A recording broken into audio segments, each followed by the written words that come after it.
नमस्कार, आप देख रहे हैं आप दी टुडे और मैं हूं आपके साथ वैशाली। आइए रुक करते हैं आज की खास खबर पर। झांसी के वरिष्ठ पुलिस अधीक्षक कार्यालय में आज एक पीड़ित जिसका नाम मोहम्मद अरबाज है, अपनी शिकायती प्रार्थना पत्र के माध्यम से उसने बताया कि रविंद्र यादव नाम का एक पुलिसकर्मी ने उसके साथ लाखों की धोखाधड़ी की है।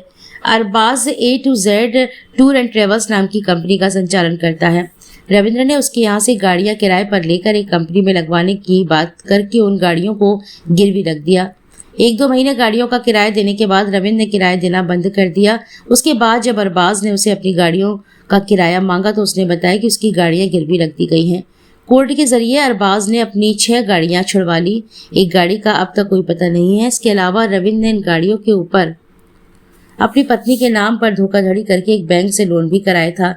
रविंद्र और उसकी पत्नी पूजा दोनों झांसी पुलिस में हैं। अरबाज ने वरिष्ठ पुलिस अधीक्षक को दिए प्रार्थना पत्र के माध्यम से मांग की है कि इन धोखाधड़ी करने वाले पुलिसकर्मी से न्याय दिलाया जाए, साथ ही ऐसे लोगों के ऊपर कड़ी से कड़ी कार्रवाई की जाए।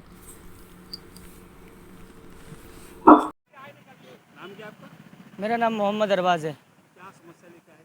हम पिछले तकरीबन 11 महीने से एसएसपी साहब के यहाँ भी हम कई बार मिले हैं और डीआईजी सर से भी मिल चुके हैं एक बार। तकरीबन एक रविंद्र यादव नाम का सिपाही है और पूजा यादव, वो झांसी में तैनात थे। उनसे हमारी 2023 में मुलाकात हुई।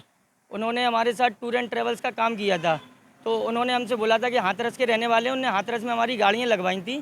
तो हमसे बोलने लगे कि वो भाई वहाँ पे काम करना है, तुम्हें भी फ़ायदा होगा और हमें भी फ़ायदा होगा। तो हमने गाड़ियाँ रविंद्र यादव को दी थी, वो वहाँ जाके गिरवी रख गई थी हाथरस में। तो मैंने उनको कोर्ट से छुड़ाया। रविंद्र यादव ने कुल मिला के मेरे साथ बहुत बड़ा फ्रॉड किया है।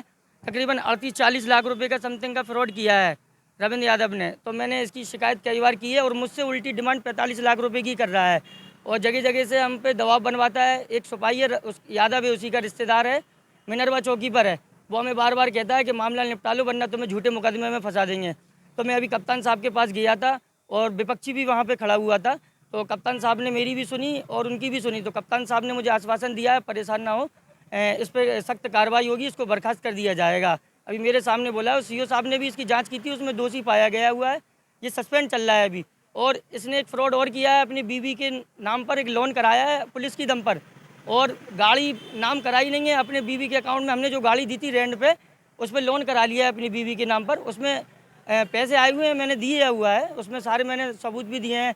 उनके घर की वीडियोज़ वगैरह सारी हाथरस की सारी चीज़ें मैंने एक एक एविडेंस दिया है। मैं चाहता हूँ इसके ऊपर सख्त से सख्त कार्रवाई हो और इन दोनों की सेवा समाप्त कर देनी चाहिए। ये झांसी में और भी लोगों को परेशान कर रहे हैं, काफ़ी संपत्ति उल्टी सीधी बना के रखे हैं। इनके खिलाफ कड़ी से कड़ी कार्रवाई हो और इनकी जांच होनी चाहिए। मैं योगी जी से न्याय की गुहार लगाता हूं कि मेरे साथ इंसाफ हो।